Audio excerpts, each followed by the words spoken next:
अगर आप भी लेना चाहते हैं देश दुनिया की तमाम जानकारी तो आज ही सब्सक्राइब करें हमारे चैनल को। साथ ही नीचे दिए बेल आइकन को जरूर दबाएं ताकि हर अपडेट आप तक पहुंच सके।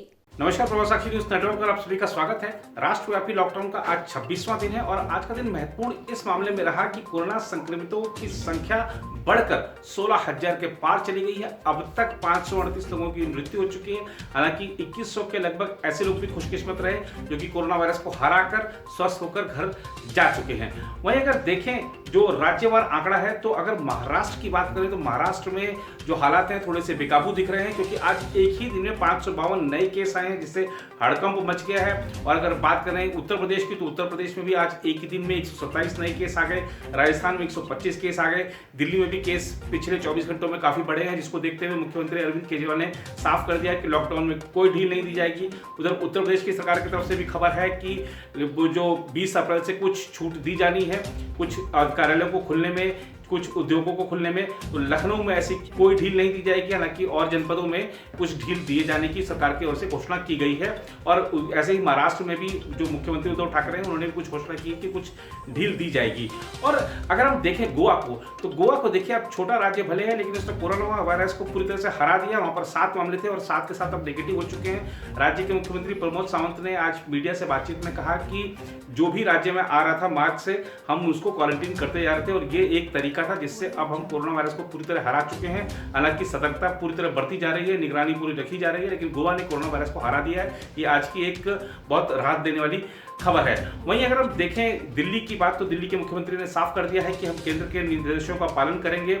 जिस तरीके से लॉकडाउन में ढील अगर दी गई तो हालात बिगड़ सकते हैं, इसलिए हम कोई ढील नहीं देने जा रहे हैं और लॉकडाउन चालू रहेगा। और यहाँ तक कि मुख्यमंत्री ने जो दिल्ली के 11 जिले हैं उन 11 जिलों को ही विशेष एक तरह से हॉटस्पॉट एरिया घोषित कर दिया है और वहां पर पूरी निगरानी, पूरी सख्ती बरती जा रही है। इसमें तेलंगाना से बड़ी खबर आ रही है। तेलंगाना की सरकार ने 7 मई तक लॉकडाउन बढ़ा दिया। हम आपको बता दें कि जो राष्ट्रव्यापी लॉकडाउन है प्रधानमंत्री नरेंद्र मोदी ने घोषित किया था वह 3 मई तक लागू है, लेकिन तेलंगाना में अब ये लॉकडाउन 7 मई तक हो गया है। राज्य की कैबिनेट 5 मई को एक बार राज्य के हालात की समीक्षा करेगी, कोरोना वायरस के जो केस है उनकी समीक्षा करेगी, उसके आधार पर कोई निर्णय लेगी कि इसको आगे रखा जाए 7 मई से भी आगे या 7 मई तक ही इसको रखा जाए। तो देखना होगा, 5 मई तक इंतजार करना होगा तेलंगाना के बारे में। लेकिन तेलंगाना ने एक संकेत दे दिया है कि ये जो लॉकडाउन है ये राष्ट्रव्यापी भी बढ़ सकता है अगर हालात बेकाबू रहे तो। और लॉकडाउन बढ़ सकता है इसकी एक संभावना इस बात से भी रखती है कि डीजीसीए ने एयरलाइंस को बड़ी तगड़ी फटकार लगाई है। दरअसल चाहे हम बात करें इंडियन एयरलाइंस की, उसके साथ साथ कुछ और एयरलाइंस ने भी 4 मई से बुकिंग लेनी शुरू कर दी थी। अब जो नागर विमानन मंत्री है हरदीप सिंह पुरी, उनकी फटकार के बाद जो एयर इंडिया है उसने तो अपनी बुकिंग कैंसिल करनी शुरू कर दी कि ठीक है हम 4 मई से हमने जो बुकिंग लेनी शुरू की थी उसको कैंसिल कर रहे हैं और अगले सरकार के आदेश तक हम कोई बुकिंग नहीं लेंगे। लेकिन जो प्राइवेट कंपनियां थी, प्राइवेट एयरलाइंस थी, उन्होंने ऐसा नहीं किया था। लेकिन अब डीजीसीए ने फटकार लगाई कि जब तक सरकार कोई निर्णय नहीं कर लेती है तब तक आप कोई बुकिंग नहीं लेंगे। उसके बाद से सभी जो एयरलाइंस है उन्होंने अब बुकिंग लेनी बंद कर दी, ऐसा रिपोर्टें हैं। इस बीच केंद्रीय मंत्री प्रकाश जावड़ेकर ने कहा है कि देखिए ट्रेनें भी चलेंगी, प्लेन भी चलेंगे, लेकिन समय का इंतजार कीजिए, सरकार को कोई फैसला लेने दीजिए और सरकार फैसला हालात की समीक्षा करने के बाद लेगी। आप लोगों को ज़्यादा चिंतित होने की जरूरत नहीं है, अफवाहें फैलाने की जरूरत नहीं है और जो सरकार निर्देश दे रही है बस उसका पालन करते जाइए। हालात जल्द ही सामान्य हो सकते हैं, बस सबका सहयोग, सबका समर्थन चाहिए। प्रधानमंत्री नरेंद्र मोदी ने भी एक ट्वीट करके कहा है कि जो कोरोना वायरस है वो कोई धर्म नहीं देखता, कोई मजहब नहीं देखता, कोई जाति नहीं देखता, कोई सरहद नहीं देखता, सब लोग सतर्क रहिए। प्रधानमंत्री ने इस अपने ट्वीट में दुकानदारों का बहुत धन्यवाद अर्पित किया है और कहा है कि जिस तरीके से उन्होंने सोशल डिस्टेंसिंग के नियमों का पालन कराकर लोगों की जरूरतें भी पूरी की हैं उसके लिए वो बधाई के पात्र हैं। इधर अगर हम बात करें दुनिया भर के आंकड़ों की तो दुनिया भर के आंकड़े दर्शा रहे हैं कि पूरी इस महामारी ने पूरी दुनिया को किस तरह से अपनी गिरफ्त में ले लिया। 1,60,000 से ज़्यादा लोग अब तक मर चुके हैं। अमेरिका में बहुत बुरा हाल है। पाकिस्तान से तो इस तरह की खबरें हैं कि पाकिस्तान भी अपने आका चीन की तरह, जी हाँ, पाकिस्तान भी अपने आका चीन की तरह मौत के आंकड़ों को छुपा रहा है। अब पाकिस्तान जो आंकड़े दे रहा है उससे ज़्यादा की खबर यह है कि लाहौर में बताया जाता है कि अभी 2 दिन पहले लगभग 4,000 के आसपास कब्रें खोदी गई हैं। तो ये जो वहाँ पे मौतों का आंकड़ा है जो वास्तव में हो रहा है उसमें जमीन आसमान का अंतर है। इस बीच स्वास्थ्य मंत्रालय ने कोरोना के संक्रमण से अब तक मुक्त रहे इलाकों में सोमवार से लॉकडाउन के नियमों में सीमित छूट देने की जानकारी देते हुए बताया कि कोविड-19 के संक्रमण के प्रभाव वाले हॉटस्पॉट जिलों में 3 मई तक लॉकडाउन का सख्ती से पालन सुनिश्चित किया जाएगा। स्वास्थ्य मंत्रालय में संयुक्त सचिव लव अग्रवाल ने रविवार को नियमित संवाददाता सम्मेलन में बताया कि पूर्व निर्धारित योजना के तहत संक्रमण मुक्त क्षेत्रों में ग्रामीण अर्थव्यवस्था को पटरी पर लाने के लिए कृषि संबंधी गतिविधियों में छूट दी जाएगी। उन्होंने 20 अप्रैल से संक्रमण मुक्त क्षेत्रों में लॉकडाउन से आंशिक छूट देने की प्रधानमंत्री नरेंद्र मोदी की घोषणा का जिक्र करते हुए कहा, सोमवार का दिन बेहद अहम है क्योंकि अब तक संक्रमण मुक्त रहे इलाकों में लगभग 4 सप्ताह बाद रविवार मध्य रात्रि से आंशिक छूट दी जा रही है, लेकिन संक्रमण से प्रभावित इलाकों में कोई छूट नहीं होगी। अग्रवाल ने कहा कि जिन इलाकों में विभिन्न गतिविधियों की आंशिक छूट मिलेगी उन क्षेत्रों में यात्रा सेवाएं, शैक्षिक संस्थान, सामाजिक, राजनीतिक, धार्मिक और सांस्कृतिक गतिविधियां पहले की तरह ही 3 मई तक प्रतिबंधित होंगी। साथ ही इन क्षेत्रों में सिनेमा तथा मॉल सहित आवश्यक सेवाओं से इतर अन्य सेवाओं से जुड़े सभी व्यापारिक प्रतिष्ठान भी बंद रहेंगे। उन्होंने कहा कि विभिन्न क्षेत्रों में आंशिक छूट देने के समय इस बात का खास ध्यान रखा जाएगा कि धीरे धीरे सामान्य हालात को बहाल करना है और इस दौरान सेवाएं बहाल करने में कोई चूक न हो। संवाददाता सम्मेलन में आईसीएमआर के वरिष्ठ वैज्ञानिक रमन आर गंगाखेड़कर ने बताया कि कोरोना वायरस के संक्रमण के परीक्षण के लिए अब तक 3,86,791 सैंपल का परीक्षण किया जा चुका है। इनमें शनिवार को किए गए 37,173 परीक्षण भी शामिल हैं। गंगाखेड़कर ने बताया कि परीक्षण के काम में लगी सरकारी प्रयोगशालाओं की संख्या अब बढ़कर 194 और निजी क्षेत्र की प्रयोगशालाओं की संख्या 82 हो गई है। उधर सरकार ने यू टर्न लेते हुए लॉकडाउन के दौरान ई कॉमर्स कंपनियों द्वारा गैर जरूरी वस्तुओं की बिक्री पर रोक लगा दी है। उल्लेखनीय है कि 4 दिन पहले ई कॉमर्स कंपनियों को मोबाइल फ़ोन, रेफ्रिजरेटर और रेडीमेड परिधान आदि की बिक्री की अनुमति दी गई थी, लेकिन अब इस छूट को वापस ले लिया गया है। केंद्रीय गृह सचिव अजय भल्ला ने इस बारे में एक आदेश जारी किया है, जिसमें ई कॉमर्स कंपनियों के वाहनों में ढुलाई से गैर जरूरी सामान को हटा दिया गया है। केंद्रीय गृह मंत्रालय के अधिकारियों ने पहले कहा था कि टीवी और लैपटॉप भी ऑनलाइन बेचे जा सकते हैं, जिसके बाद ई कॉमर्स कंपनियों ने ऑर्डर लेने शुरू कर दिए थे। इस मुद्दे पर सरकार के यू टर्न लेने के बारे में एक मीडिया ब्रीफिंग में पूछे जाने पर केंद्रीय गृह मंत्रालय में संयुक्त सचिव पुण्य सलीला श्रीवास्तव ने कहा कि देश में लागू लॉकडाउन के दौरान ई कॉमर्स कंपनियों के जरिए गैर जरूरी वस्तुओं की बिक्री की अनुमति को वापस लेने का फैसला इसलिए किया गया कि ऐसा महसूस हुआ कि सामानों की सूची बहुत व्यापक है और इससे कोरोना वायरस महामारी से निपटने के लिए लागू पाबंदियों पर असर पड़ सकता है। उधर केंद्रीय मंत्री प्रकाश जावड़ेकर ने रविवार को कहा कि अगर देश कोरोना वायरस संकट से बेहतर ढंग से निपटने में सफल रहता है तब लोगों को और भी राहत मिल सकती है। इस बीच महाराष्ट्र के मुख्यमंत्री उद्धव ठाकरे ने कहा कि कोरोना वायरस के संबंध में चिन्हित किए गए ग्रीन और ऑरेंज क्षेत्रों में उद्योगों को नियंत्रित तरीके से कामकाज बहाल करने की अनुमति दी जाएगी। एक वीडियो संदेश में उन्होंने कहा, हमें इस अर्थचक्र को 20 अप्रैल से घुमाना होगा। हालांकि दिल्ली के मुख्यमंत्री अरविंद केजरीवाल ने कहा कि दिल्ली सरकार ने तय किया है कि वह जारी लॉकडाउन में राहत नहीं देगी क्योंकि फिलहाल राष्ट्रीय राजधानी में कोरोना वायरस संक्रमण का प्रसार थमा नहीं है। सरकार 1 हफ्ते बाद फिर से स्थिति की समीक्षा करेगी।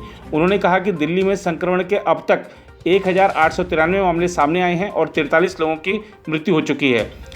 उधर बिहार की राजधानी पटना सहित प्रदेश के विभिन्न जिलों में दवा दुकानदारों को सर्दी, खांसी और बुखार के उपचार में इस्तेमाल होने वाली दवाइयों की बिक्री के समय रसीद पर मरीज का नाम, पता और मोबाइल फ़ोन नंबर लिखने का निर्देश दिया गया है। पटना नगर निगम क्षेत्र के सहायक औषधि नियंत्रक विश्वजीत दास गुप्ता द्वारा दवा के खुदरा विक्रेताओं को जारी एक पत्र में कहा गया है कि जिलाधिकारी द्वारा दिए गए निर्देश के अनुपालन में आप सभी को निर्देशित किया जाता है कि अपनी दुकान से सर्दी, खांसी और बुखार के उपचार में इस्तेमाल होने वाली दवाइयां खरीदने वालों से मरीज का नाम, पता और मोबाइल नंबर पूछें तथा उसे रसीद पर अवश्य लिखें। पत्र में यह भी कहा गया है कि रसीद की एक प्रति अलग से रखें एवं मांगे जाने पर प्रस्तुत करें।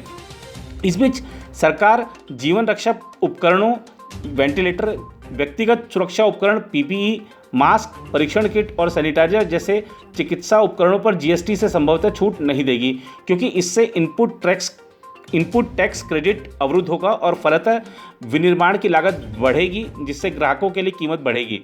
कुछ तबकों की ओर से जीवन रक्षक उपकरणों, पीपीई, मास्क, परीक्षण किट और सैनिटाइजर जैसे सामान को जीएसटी से छूट देने की मांग की गई थी। उनका कहना है कि कोरोना वायरस संक्रमण के इलाज में इन जरूरी सामानों पर जीएसटी छूट से कीमतों में कमी आएगी। फिलहाल जीवन रक्षक उपकरण पर जीएसटी दर 12%, मास्क पर 5%, परीक्षण किट पर 12%, सैनिटाइजर पर 18% और पीपीई पर 1,000 रुपये तक की लागत पर यह 5% है और 1,000 रुपये से अधिक की कीमत पर 12% है। इस बीच सरकारी विमानन कंपनी एयर इंडिया ने विमानन मंत्री की सलाह के बाद सभी उड़ानों के लिए टिकटों की बुकिंग बंद कर दी है। कंपनी के अधिकारियों ने इसकी जानकारी दी। केंद्रीय नागर विमानन मंत्री हरदीप सिंह पुरी ने शनिवार को विमानन कंपनियों को सलाह दी थी कि यात्री उड़ानें शुरू करने के बारे में सरकार से निर्देश प्राप्त होने के बाद ही वे टिकटों की बुकिंग शुरू करें। पुरी की सलाह के कुछ घंटे पहले एयर इंडिया ने कहा था कि उसने 4 मई से चुनिंदा घरेलू मार्गों तथा 1 जून से अंतर्राष्ट्रीय उड़ानों के लिए टिकटों की बुकिंग शुरू कर दी है।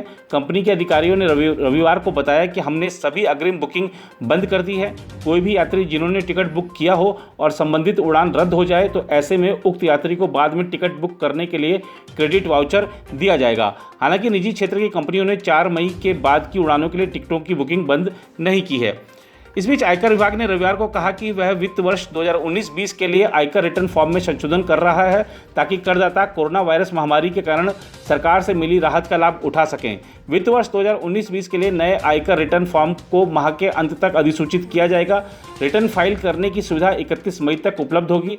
सरकार ने कराधान और अन्य कानून अध्यादेश 2020 के जरिए आयकर कानून 1961 के तहत विभिन्न समय सीमा को आगे बढ़ाया है। इसके तहत 2019-20 में आयकर कानून के अध्याय के तहत कटौती का दावा करने के लिए निवेश या भुगतान को लेकर समय सीमा बढ़ाकर 30 जून 2020 कर दी गई है। इसमें 80C के तहत LIC, PPF, NSC आदि तथा 80D के तहत स्वास्थ्य बीमा और 80G के तहत चंदा शामिल हैं। इस बीच केंद्रीय माध्यमिक शिक्षा बोर्ड यानी CBSE कोविड-19 के कारण कक्षा 9 से 12 तक के छात्रों के समय को हुए नुकसान की भरपाई के लिए आगामी अकादमिक वर्ष से पाठ्यक्रम को युक्ति संगत बनाने पर विचार कर रहा है। बोर्ड फिलहाल हालात और नुकसान का आकलन कर रहा है तथा इसी के अनुसार इस संबंध में कोई फैसला लिया जाएगा। राष्ट्रीय शैक्षिक अनुसंधान और प्रशिक्षण परिषद यानी NCERT ने पिछले हफ्ते कक्षा 1 से कक्षा 5 तक में दाखिला लेने वाले छात्रों के लिए वैकल्पिक शैक्षणिक कैलेंडर की घोषणा की थी क्योंकि वे लॉकडाउन के कारण घर पर ही पढ़ाई कर रहे हैं। परिषद उच्च कक्षाओं के लिए भी ऐसी ही योजना पर विचार कर रही है। बोर्ड के एक वरिष्ठ अधिकारी ने कहा, NCERT ने कक्षा 1 से 8 के लिए संशोधित गतिविधि कैलेंडर पेश किया है। CBSE समय को हुए नुकसान और हालात का आकलन कर रहा है ताकि कक्षा 9 से 12वीं कक्षा तक के पाठ्यक्रम को युक्ति संगत बनाया जा सके।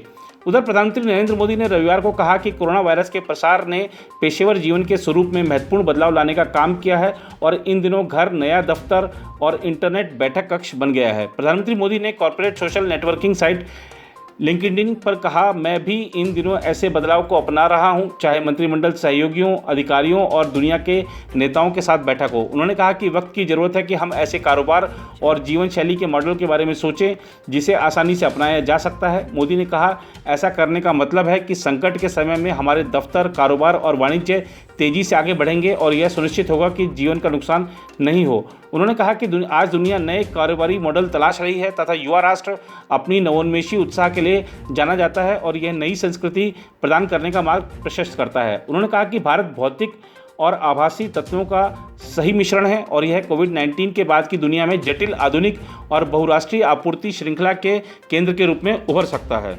अब आपको राजधानी दिल्ली की एक बात बता देते हैं। दिल्ली में दरअसल सरकार ने कुछ निश्चित क्षेत्र बना दिए हैं। कुछ लोग जो पृथकवास में रह रहे हैं उन लोगों की मदद के लिए पुलिस कर्मियों की तैनाती की गई है ताकि उनकी जो जरूरत की चीज़ें हैं, जो दैनिक उपभोग की वस्तुएं तक पहुंचती रहें। तो पुलिस वालों ने भी क्या किया है कि गली के हिसाब से व्हाट्सएप ग्रुप बना दिए हैं।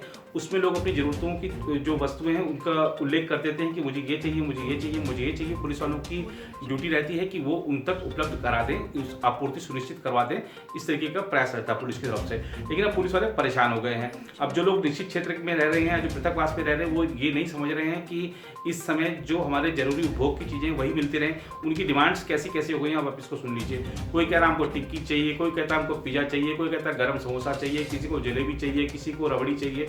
तो इस तरीके की जो डिमांड्स आ रही हैं उससे पुलिस वाले भी परेशान हैं। लोगों को समझना चाहिए कि जो हमारे स्वास्थ्य कर्मी हैं, हमारे जो पुलिसकर्मी हैं, हमारे जो डॉक्टर हैं इस समय जो कर रहे हैं उनको उतना करने दीजिए। अभी जो आपकी जो भी लजीज व्यंजन की जो आपकी डिमांड है उसको अभी सीमित रखिए। अभी जो आप दैनिक उपभोग की वस्तुएं हैं सिर्फ उतना ही ले लीजिए, इतना बहुत है। फिलहाल हमारी सबसे अपील यही है बार बार कि घर में रहें, सुरक्षित रहें।